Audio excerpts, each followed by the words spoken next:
sige po, painom na lang po nung reseta ni Doc. Sige po, salamat. Thank you po. Magandang araw po. Magandang araw. Asan si Dr. Vasquez?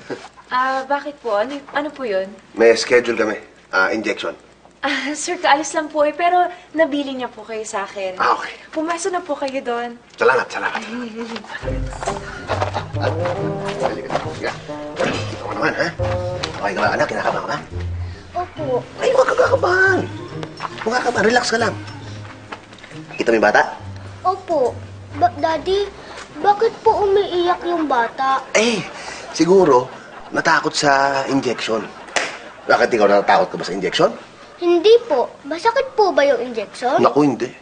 Ang injection parang kagat lang ng langgam yan.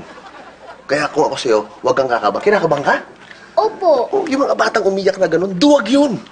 Ikaw, matapang ka. Alam mo, habang bata ka pa, kailangan matuto ka ng maging matapang kagaya ng daddy mo. Bakit po? Dahil binata tayo. Wala sa lahi natin ng duwag. Hindi tayo umiiyak. Tandaan mo yan, okay? Okay po. Dali. Nurse, okay na ba yung injection na yan? Ayaw po, nire-ready ko na po. Thank you. Nakita mo yung nurse? Opo. Oh, ang ganda, di ba? Di ba nakakaiyak kapag makita ka niyang umiiyak? Kaya tandaan mo, huwag kang iiyak, okay? Kasi matapang tayo. Okay po. Okay? Okay. Apir! Laging tatandaan, ang injection ay hindi masakit. Daddy, huwag na pong umiyak. Kakagat lang po yan ng langgam. Daddy. Huwag ka magmarulong! Ang sakit kaya! Okay na po, sir. Bakit sa buto? Bakit sa buto?